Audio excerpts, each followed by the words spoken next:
It's time for Dr. Rademaker's prescription for transformation. Let's tap into your own authentic genius and live the life you desire. You are now listening to Join Dr. Rademaker for an enlightened conversation about our brain intelligence, our body intelligence, and our energy intelligence. And now, here's your host, Dr. Bart Rademaker. So I'm Dr. Bart Rademaker, and this is a prescription for your transformation using a really cool platform integrating all sorts of different things that Crowdcast and all these other guys said was not possible. So figured it out and really excited to be live streaming to two different Facebook pages, YouTube, Crowdcast, my website, and of course a radio station, Radio Star Worldwide. So I'm very excited about today because sometimes you meet these amazing individuals, and it's interesting when you meet these kinds of individuals. It's not just the humility that comes across, but they're just so unassuming in their own greatness. And when you listen to this interview, when you listen to this person, it's terrifically exciting to know that there's greatness here, and it's something worthwhile listening to. And the breadth of experience, the scope of life, if you will, and then bringing all that together in his personal, unique way of wisdom so that we can enjoy it. And the coolest part about this, and you'll find this out quite soon enough, particularly with the language he chooses to use, and we're going to talk a little bit about language, is that it's very entertaining to listen to. The key with this interview, though, is that you have to listen, or you have to hear between the words that he shares with us. So Jeff, I'm really delighted to be talking to you today. And I know you've recently published a book, and I think it's an incredible title, and it's about the wolf that wins. But first of all, welcome. Thanks, Bart. It's good to see you. I've never seen you in two dimensions like this before. Well, I don't know if that's a good thing or a bad thing.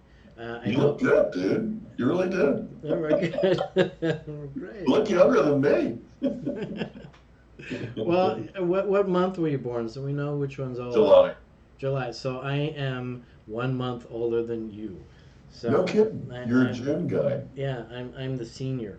You are, yeah. And I'm slightly demented, I guess, because I was born on the cusp of Gemini and Cancer, so I can't quite decide what I am really, but it's borderline genius, so I'm okay with that. Yeah, I like that. You're a legend in your own mind, as it should be. Yeah, terrific. Aren't we all, right? Yeah. Right. But that's how it starts, really. I mean, when you think about Right. it, when you think of all the great people, they're in a sense the legend in their own mind, but what really makes them great is the fact that they're not so arrogant that they really forget the rest of the world, and which I believe that's you. And you know, the brief times that you and I have talked, I've always been really welcomed by your grandioseness of life, but also your generosity. And I think there's such wonderful generosity in the book that you wrote. But I want to talk about one thing first, and I think this is an important part for all of us. And part of this platform really, as I mentioned earlier on, is really about what we don't know that we don't know that's going to make the difference. And I enjoyed you talking about language. So tell us a little bit about your perspective on language and your particular skill. Yeah, good question. Well, simply put, that it can be used to separate or used to connect. As a lawyer, somebody's been a lawyer for 32 years, I noticed there was a time in my life when using the right words in the right way was exactly what life was about. And it was at a time of my life, which was probably most of my life, where it was incredibly important for me to be right.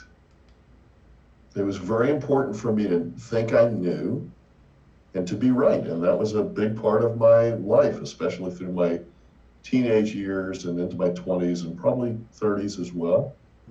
I mean, and I was completely clueless of context. I was completely clueless of the difference between what people were saying and what people were meaning, which explains why my marriage didn't last more than 12 years. But but that aside, I was just really asleep. You know, some people are incredibly intuitive and incredibly instinctive, and they're aware of the unspoken and the unseen. Right. And I was Mr. Literal, and I was not. I was really sunk in the literal, and I was sunk in the apparent, and I was sunk in the obvious. And that's how I rolled until I got rolled. Is that what happened? Was that the shift? Was that the trigger for the change? Yeah, yeah, yeah. I kept putting myself in front of moving vehicles, sometimes literally and sometimes just figuratively, you know. So what's different now when you talk about language? I'm more, what's more important to me is meaning, and so that I can be helpful. What's more important to me now is being of service to anybody and everything around me, and that requires me to hear what's not being said and to understand what's being meant rather than the words, which is not a skill that seems compatible with being a lawyer, and yet it's the perfect thing. I'm so grateful that I can do that to the extent that I do, because it allows me to roll with a really strong dose of instinct, intuition, gut, words like that. You know, it's interesting in the world of neurolinguistic programming. We talk about language all the time. And, you know, and you probably are aware of this, but language or the words constitutes only 7% of how we actually communicate. And the tone of voice, tonality, tempo, things like that, as well as body language accounts for the rest.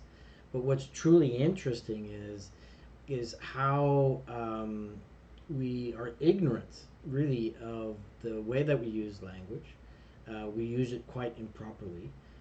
We don't use a fraction, really, of what's possible. So how do you relate to that? What I just shared with you. You know, it's for me, it has to do with navigating more in a sensory way than in a mental way. You know, we're really sensory beings, and I didn't realize that when I was younger. But the older I get and the more I play in this life, the more I realize how sensory we are and how we're wired in the same ways. We might have muscles, aptitudes, skills that we use more than others. We all do. But the older I've gotten and the more fun I have, it's because I'm not so attached to the words. I'm more attached to the impact. I'm more attached to the ability to connect with somebody and have them feel like they were understood and that what I had to offer mattered in that moment. I mean, that's really what I'm shooting for. So this stuff that's in my head, that's why I don't prepare for stuff like this. That's why I don't like to prepare for anything. I don't like to go in with stuff in my head. It doesn't serve me well. It's a distraction, and it creates a lot of stress because I'm thinking, am I going to get this right? And did I say it right? And am I covering the right things? That kind of shit just drives me nuts. I don't want that. I want to go in empty-headed. You know, and I want to have fun right. wherever I can, Right. because I do.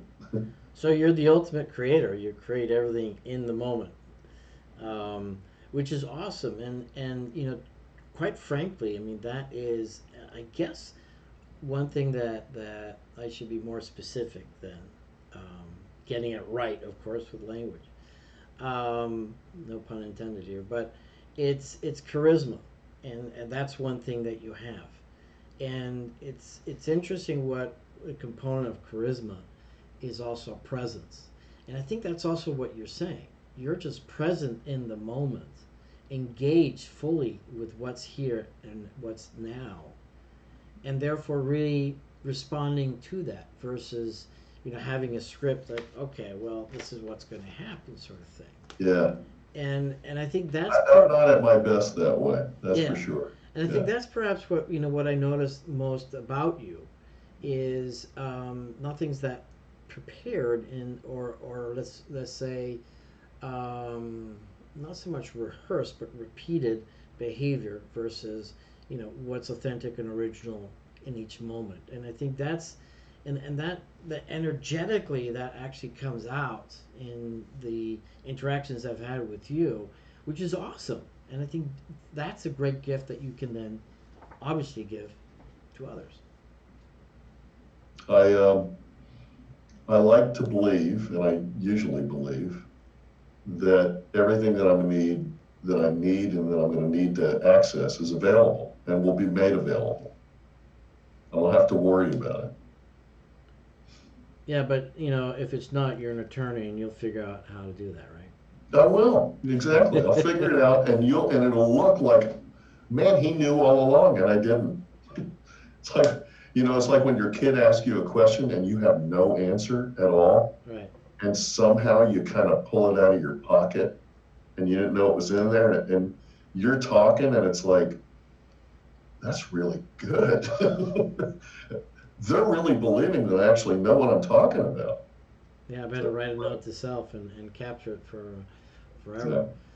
Exactly. So, you shared something interesting with me prior to the show, and as a coach, I talk to many older people as well, and one of their greatest fears is the feeling of uselessness when they retire. Obviously, the smarter people never retire because they're always doing something. But there are some people out there, even as they get older, right? They have this sense of, okay, I'm going to be a burden to society. You've got a spin on that. And what you shared with me earlier on was remarkable because with all the experiences that you've had, you feel, obligated, I guess, to share your wisdom and in different ways. And obviously you've done it with a book. Two things about that. Number one, I don't really feel like it's my wisdom, I have to tell you. I don't mean to get fancy with it, but that's what all the great people say, but go ahead, that's fine. I really, my experience of it is that it was here before I got here, it'll be here before I leave, when I leave, and I think it's generally accessible by everybody. I think that we share the same accessibility, the same qualities, the same strengths, the same challenges, and the same gifts. Those that invest in a big bicep get a big bicep. Those that invest, and so it does have to do with where you put your attention and where you spend your time and what's important and, that sort of thing. But what you and I were talking is something that I noticed. I'm 59, and since I was about, I don't know, mid-40s, I think, I began experiencing a pull, a developmental change that wasn't intentional, wasn't contemplated, wasn't decided on. It was this feeling of the desire to deliver more value, the desire to be of service. I can tell you that as a 13-year-old boy, that was not in my lexicon. It wasn't in my head. It wasn't on my whiteboard. I didn't have a whiteboard. When I was 30, it was there somewhere. But until that time, I was so overshadowed by a form of self-obsession, a form of feeling overtaken by the voice in my own head, that self-critical, amazingly, in my case, convincing and loud voice. But as I moved into my 40s and I'm, certainly 50s, that desire, that pull to just leave it all here It just gets bigger and bigger for me, and it just gets more and more fun. So let me ask you this then. You know, if you were to point out the genesis of that, you know, where does that come from? It's a great question. And I was just talking with a buddy of mine yesterday about it. And I said, I think it's developmental. I really do. I don't know that I'm concocting it. I don't know that I'm driving it. The feeling that I have of it, the experience is, it's part of my life cycle. I notice in nature, everything is in service to things within their proximity. There's a seed and it becomes what it can become, and it serves everything around it eventually. In becoming all that it can become, it serves everything. And I said to him, it seems to me we're the same. We're these living things, and we're born with things like potential, things like gifts, things like strengths and challenges, and they all pull us in a certain direction. And I noticed that as we get a bit older, we just contain and deliver more and more value, just like anything in nature. That's what it looks like to me. So do you think perhaps that it's a transition from that place of, say, survival, scarcity, not being enough, not having enough, not knowing enough, and coming to the realization that you are enough? And if I am enough, then I don't have to be chasing for stuff anymore, regardless of what I have or don't have. And perhaps enjoy the process of just giving back the wisdom, the learnings, the teachings that you've gotten over any of the interesting hardships, like, walking in front of a car, I guess, and sharing those better perspectives or strategies of life with others, so they don't have the same trials and tribulations as you did. There's something incredibly connecting when you start seeing yourself and everybody around you. There's something incredibly normalizing about it, and you stop being so significant, and you stop being ashamed, which is an amazing thing. I notice that not only do we become these, full vessels in whatever way that we become them, but we tend to deliver in a really natural way, and it seems we've got to get there through this experience of duality, that everything that we learn about ourselves that delights us is usually preceded by things about ourselves that haunt us. That everything that we decide that's true and we feel like we're coming into an awareness of the truth about ourselves or about life or about God or about anything that's transpersonal or that is personal, is preceded by experiencing the lie, experiencing the illusion. And the illusion and the lie is ubiquitous. It's everybody. You show me a person that didn't think they were enough. Show me a person who didn't think they were lovable. Show me a person who didn't have a voice in their head that took up every inch and that lied to them and was cruel. And then show me somebody in their 40s or 50s or 30s, if they're, I guess, lucky, or much more advanced than me, who finds out there's this amazing beauty in life. And there's this amazing beauty in having a conversation like this. One of the things that, and I love what you said, and one of the things that I've been learning over time and overcoming these, what I like to call misconceptions. And in fact, my perspective is that we're actually all victims of misconception. And so a lot of these misconceptions cause the wiring to happen in a certain way that really not just only delude us, but kind of deviates us from what is our true alignment. And so part of our journey, part of our path, is finding what that really is in life. And I think the greatness comes in when you've got this curiosity, this desire just to become the best version of yourself. And you know, not everyone is on that path, unfortunately.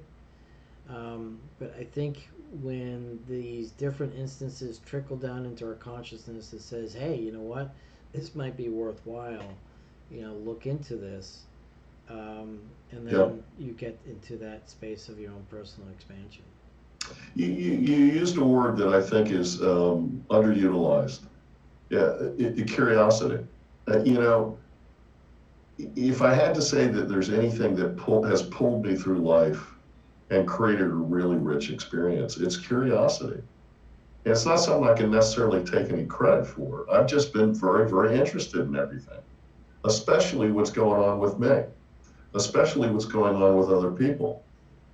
And I've just been incredibly curious, and I follow that curiosity. And I continue to. And it's not like somebody read me a book or I sat down and decided. I've just been and continue to be incredibly curious about, everything, but especially what's going on with me and the people around me.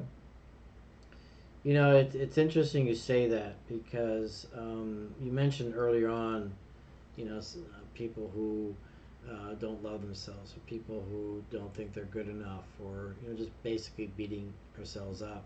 And I learned this really cute insight, from one of my interviewees once, and she said to me, she says, just imagine that you treated all your friends and family and relatives and coworkers and all that the way you treat yourself. You'd end up being alone. And we beat ourselves up, so intently. And what I discovered over time is that, if we were just a lot more curious as to what's really going on in that moment, and again, the fact that you're so present in the moment allows you to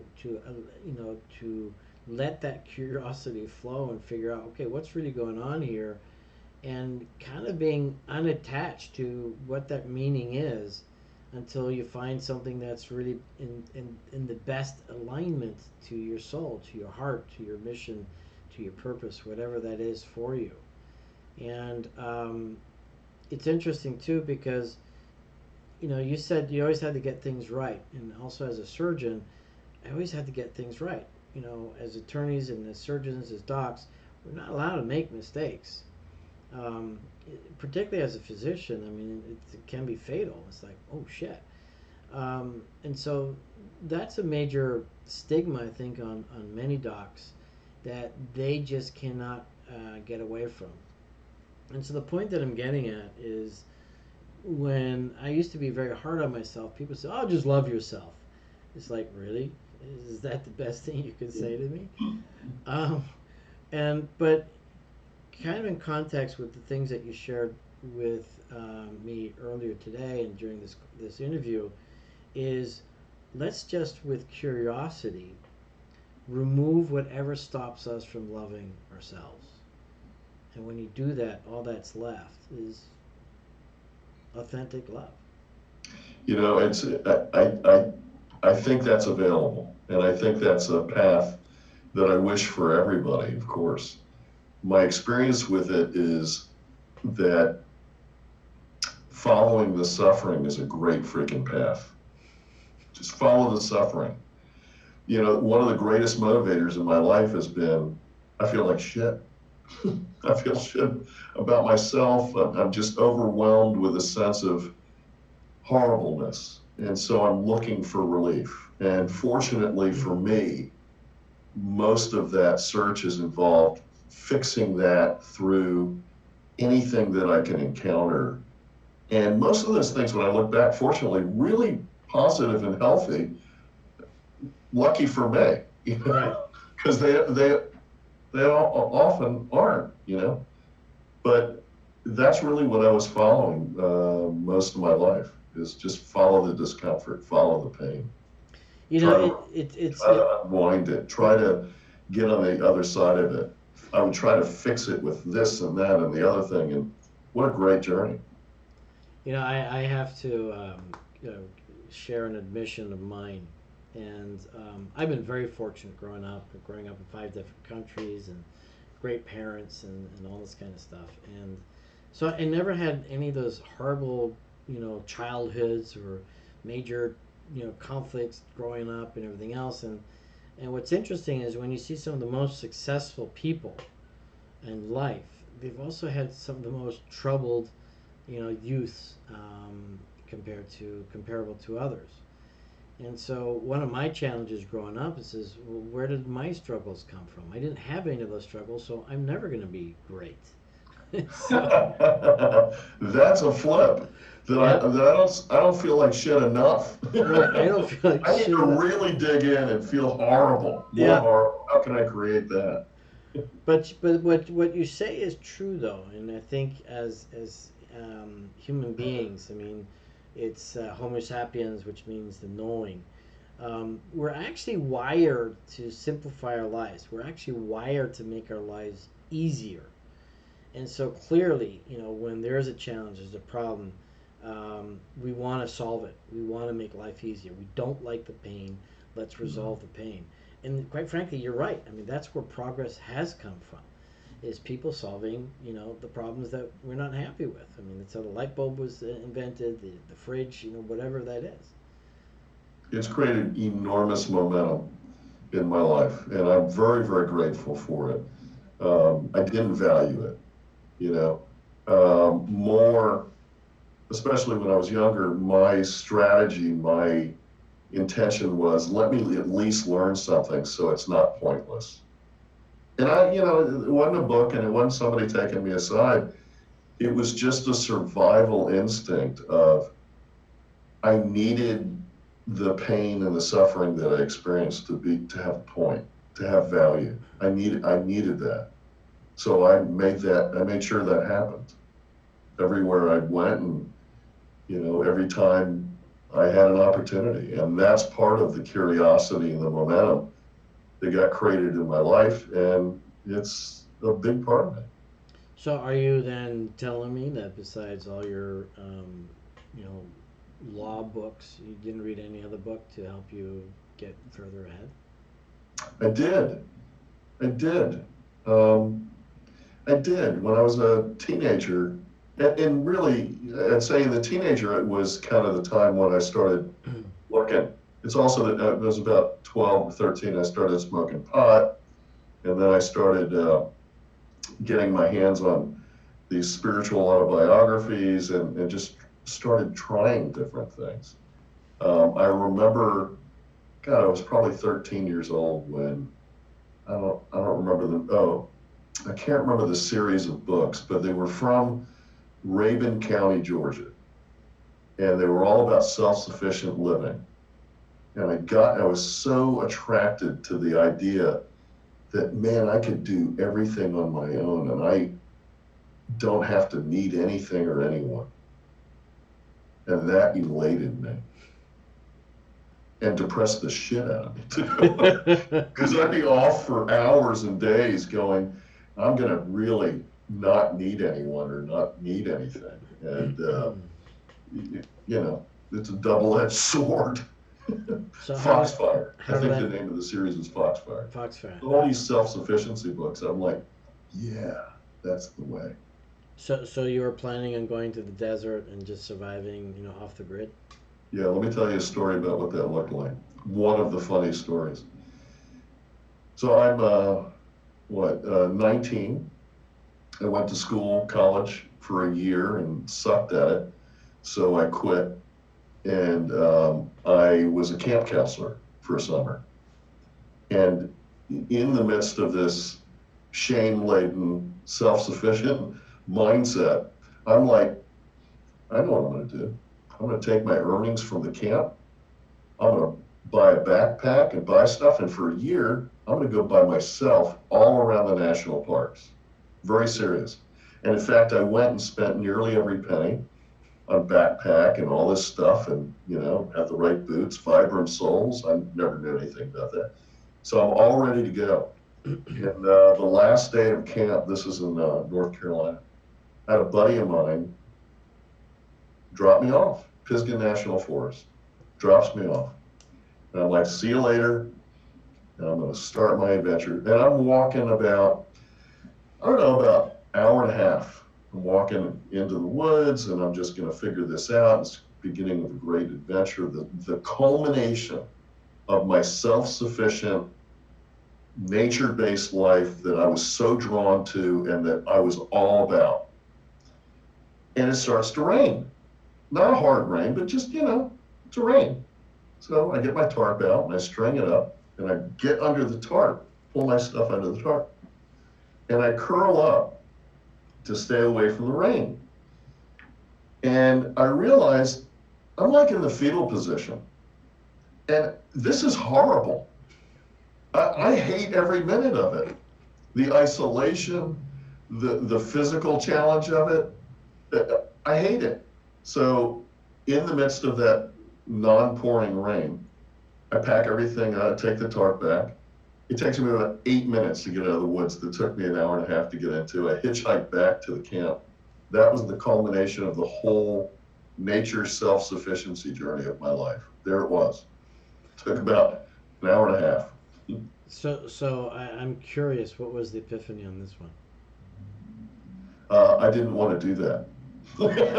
Being isolated like that sucked. Right. Bad. It was lonely. It felt terrible. But why do you think you wanted it in the first place? Why did you want to get away? Why did you want that independence? Why did you want that freedom, if you will? I think there were two things that really drove me. One was the feeling of being in nature. It was medicinal for me to be outside in nature. It was the one place in life that I felt relieved of myself, of my own mind. And the second thing is, I desperately wanted to be right. It's all about self-sufficiency and knowing all these, and I can do that, and I know everything. I don't need anything or anyone, and I'm right. Yeah, it's interesting you talk about self-sufficiency because just today we had a group call with the infamous Chad Cooper and his legendary lifestyles. Yeah. And anybody who ever wants to enhance their lives, besides getting a coach, just try out Chad Cooper, chattycooper.com.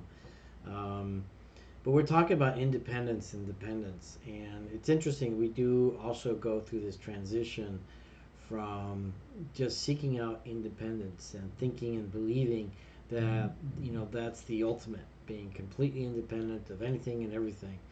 And the truth is different, is that, we are much better off being not so much dependent, but depending on others, collaborating with others. We are social beings, and we can do so much more together versus being fully independent. And and I really do believe that getting that realization, which happened to me quite some time ago, by the way, and realizing we are so much more when we work together, and there is no need to be alone. I remember years ago, I don't know, 20 years ago, I came on this PBS special where I think it was Bill Moyers that was interviewing Joseph Campbell. Wow. Okay. And I didn't know anything about Jungian psychology or anything like that, but it planted a seed. And I remember in the midst of that interview, Campbell was talking about the hero's journey. Mm-hmm. And he talked about how the hero goes out, encounters the dragon, slays the dragon, learns things from slaying the dragon, and takes those lessons back to his or her community. And that's kind of the hero cycle. And at one point it dawned on me in my life, and both with myself and watching people around me, that we do something a little bit different. And I should say that these are like archetypes that human beings uplink to. So they're accessible to all of us, and we all uplink and we animate them. But I also noticed, I noticed that there's a more popular version of that, which I call the wounded warrior.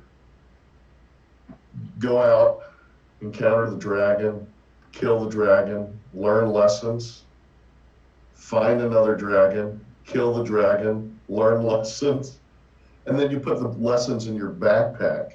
And over time, you get this really huge backpack and it crushes you, which you can then use to validate, look at how strong I am. I'm really something. So they missed that last part of, no, it's really not for you. It's for those that you're in proximity with. You, so what we tend to do also, because I think we do both, but what we also do, and it's a very dominant thing in our culture, and I did it the vast majority of my life, I was trying to become something by encountering these challenges and taking them on and learning things. And I would just hold the value. I wouldn't deliver it because at the end of the day, even though I wouldn't have said this at the time, I just didn't think I was enough. I just didn't think I was lovable. And I was just trying to get there by accruing lessons and showing myself how strong I was, because I didn't think I was strong at all. And I didn't think I had what it took at all for anything. So I think that wounded warrior kind of archetype is exactly what was animating me. When we're in that mode, we're isolated, and we're not only suffering, but we're glorifying the suffering, because it means that on some level, look at how strong I am, look at how lovable I am, aren't I something? Only it breaks us. It breaks us. I think, and let me add to that. And as you're talking, I come to a realization too. And first of all, you're absolutely right. I mean, everybody thinks the hero's journey is just killing the dragon, and actually not even getting the teachings and the learning, just killing the dragon. And it's sort of like that fixed mentality. So our identity is associated with all the great things that we do. And I think what happens then, and I'm just kind of extrapolating here a little bit, insofar as that as we look at this fixed identity and we're not getting the recognition, if you will, that really touches our heart, right? When we then become that wounded warrior, people are feeling sorry for us, and then that's when we get the love. And I think, that's unfortunate that it happens that way. That's when we think we get it. Well, precisely, that's when we think we get it. Yeah. When the truth is, as you said, I mean, the real journey, and I'm glad you brought that up, because if you didn't, I was going to bring it up, but it is from Joseph Campbell, and that is, we've got to bring it back to the community. We've got to share the learnings and the teachings. So, and that's where that generosity, that gifting, that's when we truly create that loving connection with beyond ourselves, and also then are open to receiving. Yeah, and I think that's part of the illusion that if I become this, if I do this, if I have this, if I am this, then this void that we're subconsciously looking to fill. And for those of us who don't mind going to that dark place, we find out what it is we're trying to fill. And we also learn, I think, pretty commonly, it isn't available in anyone or anything. You're never going to fill it that way. You're just going to pursue it. There isn't any man, there isn't any woman, there isn't any degree, there isn't anything that's going to fill it. Because then you're then you're in this mode of trying to get something that isn't attainable, and now you're in pleasing mode all the time, and you can't get there from here. Yeah, and I think in part, it's also because the other side where you need to go is scary. It's scary for those people to have to do the work, to face themselves, who they are, face their vulnerabilities. Yeah. And, one of my small challenges, right, not a big one, small one, so it did help me, by the way. I was on my way to do a humanitarian trip to Ecuador, and we were supposed to give all these presentations to one of the largest universities in South America. And so the question was, okay, what are you going to talk about? And I had no freaking idea. I says, holy crap, I'm going to be talking to all these brilliant minds, and I have no idea what I'm going to do. So there was my little challenge. I freaked out. And but what I realized then, that was my epiphany, is that I celebrate my faults and my weaknesses.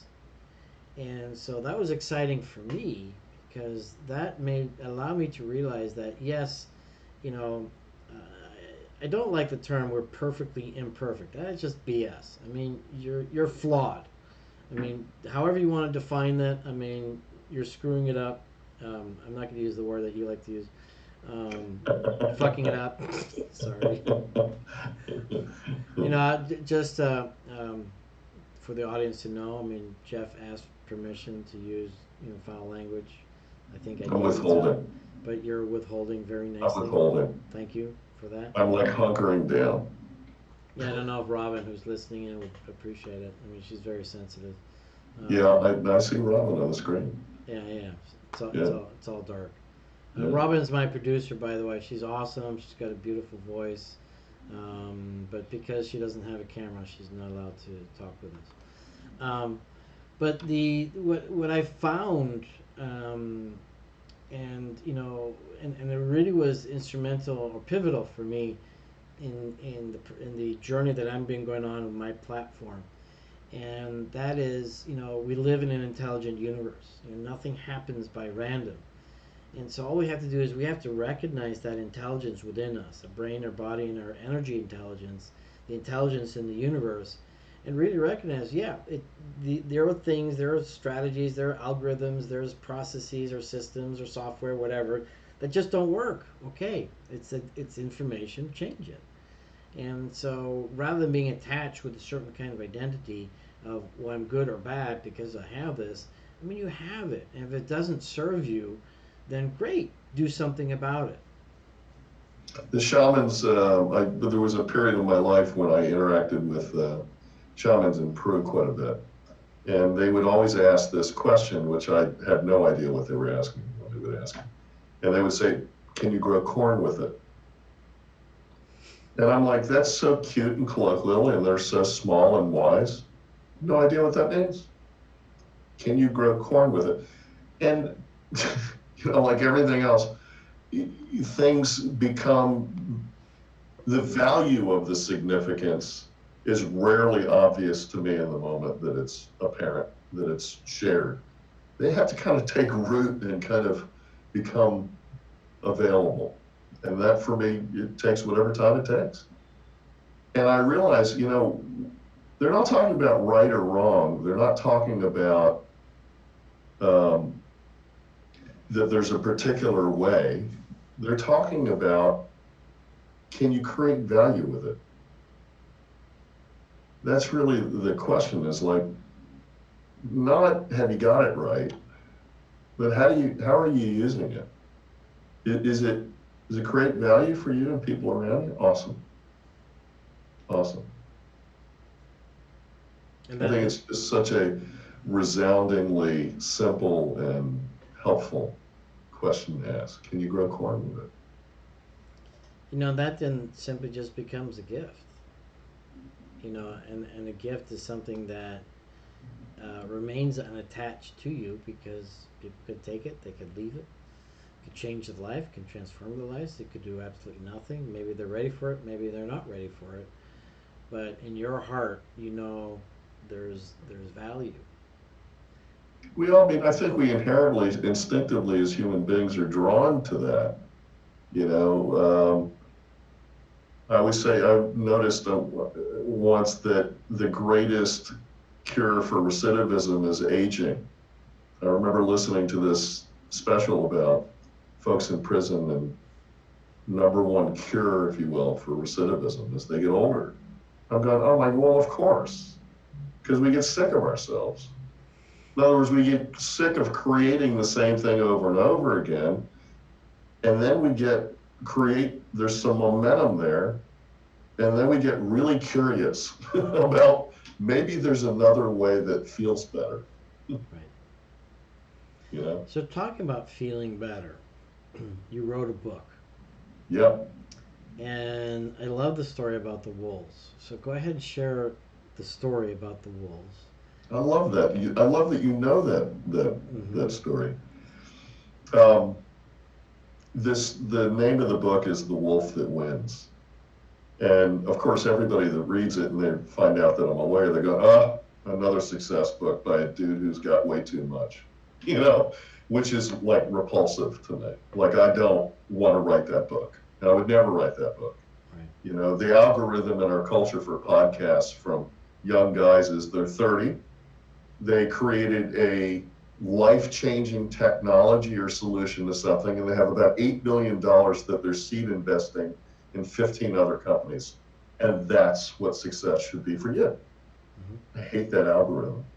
Anyway, The Wolf That Wins. It's based on a story that somebody told me was, or I read somewhere, was comes out of the Cherokee tradition. And the story goes a little like this. There's a young guy who wants to know about human beings. So he asks, of course, the old guy, people that look like you and me, only indigenous. With feathers and Indigenous, feather, gotta have the feather. Anyway, so he asks the elder in his tribe, tell me about human beings. And the old man thinks for a moment and he says, in a very significant and wise laden way, he says, well, within each person, there are two wolves. One wolf is frightened, jealous, aggressive, selfish, dangerous. The other wolf is loving and peaceful and generous and happy. And then the old man says, and those two wolves within each person, they fight. Boy thinks about it and he says, well, which wolf wins? Old man says, the one you feed. The one you feed. love the story. Yeah, beautiful story. And it's so relevant to our lives today, and also again with language and awareness and meaning and focus. And it's really about where you place the importance of basically you and who you're being. I like that part of it a lot, and I like equally the fact that the wolf, the question isn't which wolf dies. I like that. It's which wolf wins, because you always have both. And one of the things that I love about the story is, at least as I hear it, the implicit recognition that we have this dual nature and these dual parts of our mind, parts of our being. And unlike I thought when I was younger that, hey, if I address these wounded parts, I'm going to become one wolf, and there will just be this one wolf. I find solace and humor and connection with other people and the understanding that both wolves are always there. Both wolves. And there's something, the wisdom that's implicit for me in that is that it's the nature of the mind, it's the nature of the human experience to have these complementary opposites. You can't know one without knowing the other. You can't know suffering without knowing joy. You can't know joy without suffering. You can't, the way we experience things as human beings requires us to live in this dynamic universe of complementary opposites. And I love it, and I appreciate it. And I didn't. I thought I was going to escape it. Right. Well, it's the right or wrong thing too, and I think our evolution, or let's rephrase it, us getting to those moments of enlightenment or being evolved, is recognizing and coming to terms with that duality in life. Yeah. And being at peace with that, not necessarily agreeing with it or disagreeing with it, but also knowing that you've got choices in each and every moment, with that duality as to what it means, what you're going to do, and realize, yeah, that is life. So my question though about the book though is, what do you talk about? Yeah. I talk about, stuff. I talk about a journey from suffering to celebration. I talk about the normalcy of it, the ordinariness of it, the humanness of it, and the lack of any unique qualifications that I have or that anybody has, and that everybody innately, instinctively, just by being here, has access to, and is brilliant, and is on the same path, and is on the same, with the same challenges and the same opportunities. Not that everybody makes the same decisions, but as somebody who grew up thinking that I was so different and so unique and nobody was like me, and I never met anybody like me, to be at a stage in my life for many years now where it's like, wow, isn't this great that we're all sharing the same shit? And by shit, I mean it in a very positive way too. It's not just the challenges, it's the triumphs that the challenges invite us to. And it's the humility of being able to go, dude, you know exactly what I'm talking about. I know what you're talking about. And it's the humility that allows me, when my wife's in her dark moment and not at her best, I can look at her and I can get really irritated. And I can also go, yeah, me too. I know exactly what that is. Come on in. We'll grab you and squeeze your head off. You know. That's a beautiful thing you just said, and I'm going to borrow that. I'm going to use that because I'm guessing I'm not using that enough in my relationship. The truth is that you know you're very right about our humanness, and there's nothing unique about it. I'm always astounded when we read about these philosophers from 2,000 years ago, from 5,000 years ago. What was true then is so very true even today. Nothing has really changed except for maybe the landscape. Um, and I liken it to giving us permission to be human.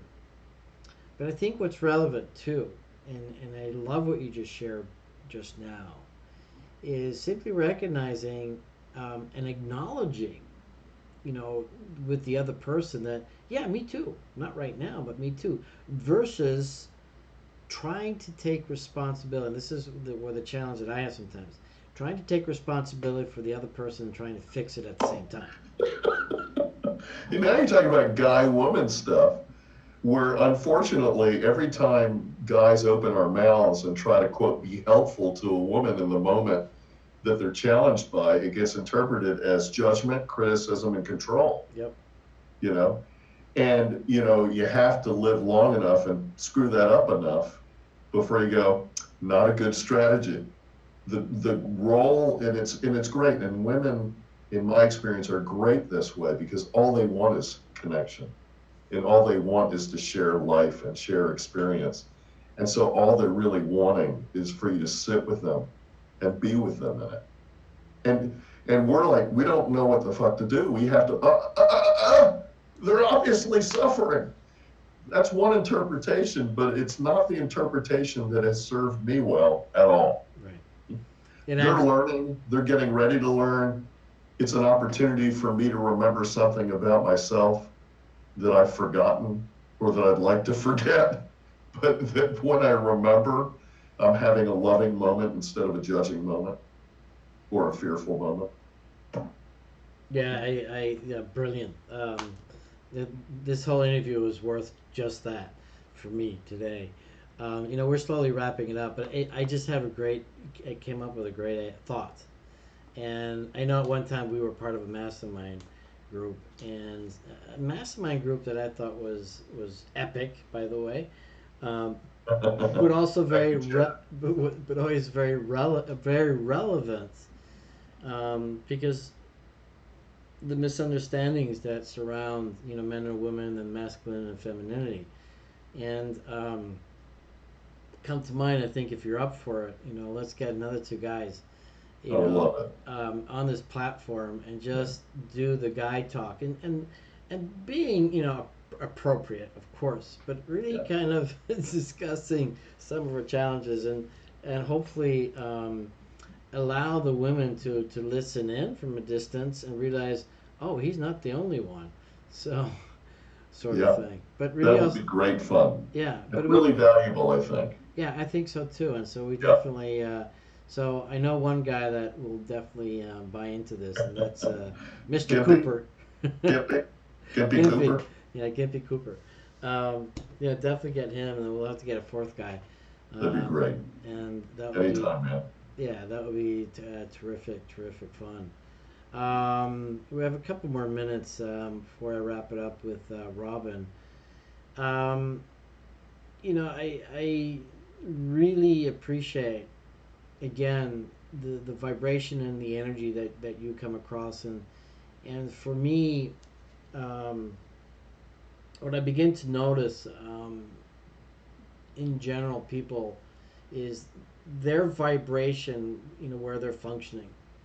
And it's a beautiful vibration that you're coming across, where it truly is authentically wanting to serve others and help others. And it's that presence that you then have that's really awesome. And so I think you're a wonderful gift to the world. I will finally get the book. I have to get rid of another book so I can get your book. And definitely plan on reading it, because You living in a yurt or something? You got no room for a book? it's a Kindle book, okay? Oh, I see. Yeah. So I mean, I'm unlimited, so they give me all these free books. I says, okay, fine, I'll take a free book any day. Cool. But I maxed out at 10, and I haven't read any of them, so I have to get rid of one so I can get yours, or just pay for it, which actually I might do anyhow, because then you get paid too. Last words from you, Jeff. What's your last parting words of wisdom that you'd like to share? I don't know that I have any, Bart. I've really enjoyed connecting with you, and I have to say that